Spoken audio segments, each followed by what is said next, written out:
BEd entrance exam 2024 subject Hindi part 2 सन्मार्ग में कौन सी संधि है। तो देखो यहाँ पर हमें सबसे पहले करना क्या पड़ेगा, इसका संधि विच्छेद करना पड़ेगा। तो सन्मार्ग का संधि विच्छेद क्या होगा, सत प्लस मार्ग। सत तो क्या आया, त आया, प्लस मार्ग मतलब त क्या है, व्यंजन है, और म भी क्या है, व्यंजन है। तो व्यंजन के साथ व्यंजन का मेल हुआ, मतलब कौन सा संधि हुआ, व्यंजन संधि। तो इसका राइट आंसर होगा ऑप्शन सी, व्यंजन संधि। तो चलिए आगे बढ़ते हैं अगले प्रश्न की ओर। तो यहाँ पर जो अगला प्रश्न है वो आप लोग देख सकते हो, आधा तीतर आधा बटेर लोकोक्ति का अर्थ क्या है।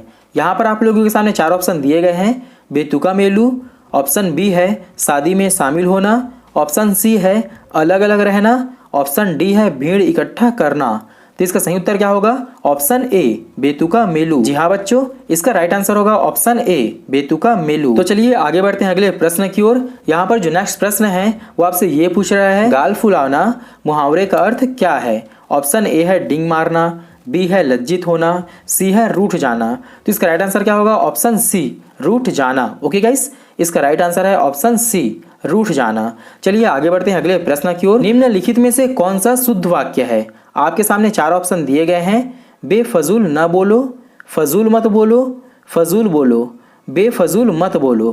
तो इसका राइट आंसर क्या होगा, ऑप्शन बी फजूल मत बोलो। ओके गाइस, तो चलिए आगे बढ़ते हैं अगले प्रश्न की ओर। आप कहाँ जा रहे हैं, अर्थ की दृष्टि से यह किस प्रकार का वाक्य है। तो देख सकते हो यहाँ पर प्रश्नवाचक है, संदेहवाचक है, विधिवाचक है और इच्छावाचक है। तो इसका राइट आंसर क्या होगा, ऑप्शन ए। जी हाँ गाइस, इसका सही उत्तर होगा ऑप्शन ए प्रश्नवाचक, क्योंकि वहां पर वो प्रश्न कर रहे हैं कि आप कहाँ जा रहे हो। ठीक है, चलिए आगे बढ़ते हैं अगले प्रश्न की ओर। पौ 12 होना मुहावरे का अर्थ क्या है।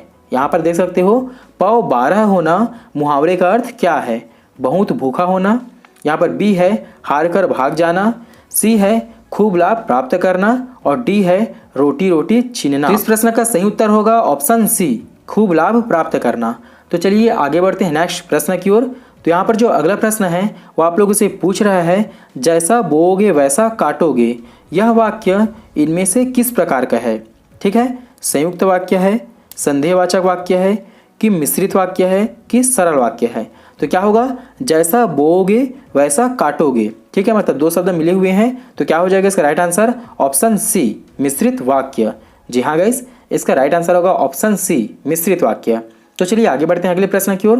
तो यहाँ पर जो नेक्स्ट प्रश्न है वो आप लोगों से पूछ रहा है कि निम्न में से कौन सा शुद्ध वाक्य है। ठीक है, यहाँ पर देख सकते हो ऑप्शन चार ऑप्शन दिए गए हैं। फिर से यहाँ पर आपके ऑप्शन ए है संप्रति वे कुलपति, संप्रति वे कुलपति हैं, संप्रति वह कुलपति रह चुके हैं, संप्रति वो कुलपति रह चुके हैं। तो राइट आंसर क्या होगा, ऑप्शन सी संप्रति वह कुलपति रह चुके हैं। ठीक है, राइट आंसर है ऑप्शन सी। चलिए आगे बढ़ते हैं अगले प्रश्न की ओर। उल्टे बांस बरेली को लोकोक्ति का अर्थ क्या है। उल्टे बांस बरेली को लोकोक्ति का अर्थ क्या है। तो इसका राइट आंसर क्या हो जाएगा, गुस्सा होना, अपना कार्य दूसरे से करवाना, विपरीत कार्य करना और अपना कार्य करना। तो इस प्रश्न का सही उत्तर हो जाएगा ऑप्शन सी विपरीत कार्य करना। गाइस, वीडियो में आगे बढ़ने से पहले मैं आप लोगों को बता दूं, आप लोग भी सभी प्रश्न के उत्तर देने की कोशिश जरूर करना। मैं जो प्रश्न पूछते जा रहा हूं उन सभी का आंसर फटाफट नीचे कमेंट्स करते जाओ, और वीडियो के लास्ट में आप लोग मुझे नीचे कमेंट्स करके ये बताना कि आप लोगों ने कितने प्रश्न में से कितने प्रश्न का सही उत्तर दिया है। तो आप लोगों को करना क्या है, सही प्रश्न के फटाफट उत्तर को नीचे कमेंट्स करते जाना है। मैं लास्ट में आप लोगों के कमेंट्स को चेक करने वाला हूँ और आप लोगों को हार्ड भी देने वाला हूँ। तो चलिए देखते हैं कि आप लोगों में से कितने लोग इन सही प्रश्न का सही उत्तर देते हैं। तो चलिए आगे बढ़ते हैं अगले प्रश्न की ओर। निम्नलिखित में से कोयला का बहुवचन रूप क्या होता है। ठीक है, ऑप्शन ए है कोयला, बी है कोयले, सी है कोयलों, डी है कोयले।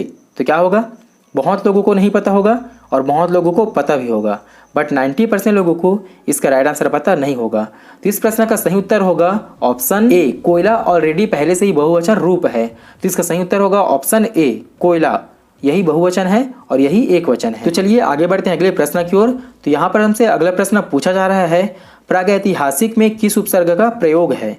ऑप्शन ए है प्रा, बी है प्राक, सी है प्राग, डी है प्रागैति। तो राइट आंसर क्या होगा, ऑप्शन बी प्राक प्लस ऐतिहासिक इक्वल टू प्रागैतिहासिक। ओके गाइस, चलिए आगे बढ़ते हैं अगले प्रश्न की ओर। तो यहाँ पर हमसे अगला प्रश्न पूछा जा रहा है, तुलसीदास किसकी कविता है। तुलसीदास किसकी कविता है। आपके ऑप्शंस है ए हरिवंश राय बच्चन, बी मुक्तिबोध, सी अज्ञेय, डी सूर्यकांत त्रिपाठी निराला। तो इसका राइट आंसर क्या होगा? इसका राइट आंसर होगा ऑप्शन डी सूर्यकांत त्रिपाठी निराला। ठीक है गाइस, चलिए आगे बढ़ते हैं अगले प्रश्न की ओर। तो हमसे यहाँ पर अगला प्रश्न पूछा जा रहा है, बहिष्कार का संधि विच्छेद क्या होगा? बहिष्कार का संधि विच्छेद क्या होगा? बहि प्लस कार, बहि प्लस सकार, बहिष प्लस अकार, बहिर प्लस कार। तो इसका राइट आंसर क्या हो जाएगा? इसका राइट आंसर हो जाएगा ऑप्शन ए बहि प्लस कार। और ये कौन सा संधि होगा? विसर्ग संधि, क्योंकि यहाँ पर बहि ह के लास्ट में क्या लगा है? अह लगा है, विसर्ग लगा है। तो ये कौन सा संधि हो जाएगा? विसर्ग संधि। और यही जो अह रहता है वो संधि करते समय, जोड़ते समय आधा षटकोण के समय चेंज हो जाता है। तो इसका राइट आंसर हो जाएगा ऑप्शन ए बहिष्कार। तो यहाँ पर हमसे अगला प्रश्न पूछा जा रहा है, वैदेही वनवास किसकी रचना है? आपके ऑप्शन है ए मैथिली शरण गुप्त, बी है अयोध्या सिंह उपाध्याय हरिऔध, सी है रामधारी सिंह दिनकर, और यहाँ पर ऑप्शन डी है श्रीधर पाठक। इस प्रश्न का राइट आंसर क्या हो जाएगा? ऑप्शन बी अयोध्या सिंह उपाध्याय हरिऔध, यह इस प्रश्न का सही उत्तर। तो चलिए आगे बढ़ते हैं अगले प्रश्न की ओर। तो यहाँ पर हमसे अगला प्रश्न पूछा जा रहा है, निम्नलिखित में से पुल्लिंग शब्द का चयन कीजिए। निम्नलिखित में से पुल्लिंग शब्द का चयन कीजिए। फर्स्ट है पखावज, बी है पहिया, सी है लिखावट, डी है मेंझाधार। तो इस प्रश्न का सही उत्तर क्या हो जाएगा? ऑप्शन बी पहिया। जी हाँ गाइस, इसमें जो पहिया है वो पुल्लिंग शब्द है और बाकी के सभी स्त्रीलिंग है। तो चलिए आगे बढ़ते हैं अगले प्रश्न की ओर। तो यहाँ पर हमसे अगला प्रश्न पूछा जा रहा है, अर्वाचीन शब्द का विलोम क्या होगा? अर्वाचीन शब्द का विलोम क्या होगा? तो यहाँ पर देख सकते हैं आपके सामने ऑप्शन दिए गए हैं, अधुनातन, बी है प्राचीन, सी है अद्यतन, और डी है सनातन। तो इसका राइट आंसर क्या हो जाएगा? अर्वाचीन का विलोम शब्द होता है प्राचीन। ठीक है गाइस, अर्वाचीन का विलोम शब्द क्या होगा? प्राचीन। तो इसका राइट आंसर हो जाएगा ऑप्शन बी प्राचीन। तो यहाँ पर हमसे अगला प्रश्न फिर से पूछा जा रहा है, व्याकरण की दृष्टि से कौन सा शब्द अशुद्ध है? ठीक है, फर्स्ट है विभीषण, बी है विरहणी, सी है गृहिणी, और यहाँ पर जो ऑप्शन डी है वो है जगत गुरु। तो क्या हो जाएगा? इसका राइट आंसर हो जाएगा ऑप्शन सी गृहिणी। चलिए आगे बढ़ते हैं अगले प्रश्न की ओर। निम्न में से कौन सा युग्म गलत है? निम्न में से कौन सा युग्म गलत है? तो यहाँ पर आप लोग देख सकते हो, यहाँ पर आपके ऑप्शंस हैं, मुट्ठी गर्म करना, रिश्वत देना। मुट्ठी गर्म करना मतलब रिश्वत देना, लुटिया डुबाना, सारा काम चौपट होना, सी है सब जब आग दिखलाना मतलब हरा भरा करना, और ऑप्शन डी है माई का लाल मतलब साहसी व्यक्ति। तो इसका राइट आंसर क्या हो जाएगा? ऑप्शन ए बिल्कुल राइट आंसर है, ऑप्शन बी भी बिल्कुल राइट है, मतलब युग्म सही है, ऑप्शन डी का भी युग्म सही है, बट जो ऑप्शन सी है वो यहाँ पर रॉन्ग है। तो इस प्रश्न का सही उत्तर हो जाएगा ऑप्शन सी सब जब आग दिखलाना हरा भरा करना। तो यहाँ पर हमसे अगला प्रश्न पूछा जा रहा है, मेरी भाव बाधा हरव राधा नागरी सोय, जातन की झाई परय श्याम हरिद्युति होय, उपर्युक्त दोहे में कौन सा अलंकार है? तो चलिए एक बार ट्राई करो, कौन सा अलंकार है? श्लेष, अनियोक्ति, यमक या फिर रूपक। तो इस प्रश्न का सही उत्तर हो जाएगा ऑप्शन ए श्लेष अलंकार। जी हाँ गाइस, ये जो दोहा है उसमें श्लेष अलंकार का प्रयोग किया गया है। तो चलिए आगे बढ़ते हैं अगले प्रश्न की ओर। गौशाला में कौन सा समास है? आपके ऑप्शन है ए बहुब्रीहि समास, बी तत्पुरुष समास, सी द्वंद्व समास, डी द्विगु समास। तो फटाफट इस प्रश्न का आंसर नीचे कमेंट्स करके जरूर बताना। अगली वीडियो में मैं आप लोगों को इस प्रश्न का उत्तर देने वाला हूं, ठीक है। और गाइस इस वीडियो को लास्ट करने से पहले मैं आप लोगों को ये बता दूं कि जो हिंदी सब्जेक्ट है उसका पार्ट 2 है और पार्ट 1 मैंने ऑलरेडी पहले से ही वीडियो अपलोड करके रखा हुआ है, और वो जो वीडियो है वो बहुत ज़्यादा इंपॉर्टेंट है। तो उस वीडियो को जाकर एक बार जरूर से चेक कर लेना, वहाँ पर से आप लोगों को बहुत सारे नॉलेज मिलने वाली है और उससे से बहुत सारे क्वेश्चन आपके एग्जाम में फंसने भी वाले हैं। तो इस वीडियो के बाद उस वीडियो को भी जरूर से चेक कर लेना।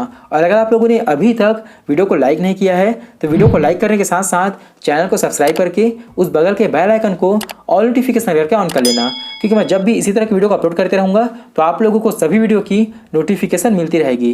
तो चैनल को याद से और ज़रूर से सब्सक्राइब करके उस बगल के बेल आइकन को ऑल नोटिफिकेशन करके ऑन कर लेना। तो चलिए आपसे मिलते हैं नेक्स्ट वीडियो में, तब तक के लिए ओके बाय।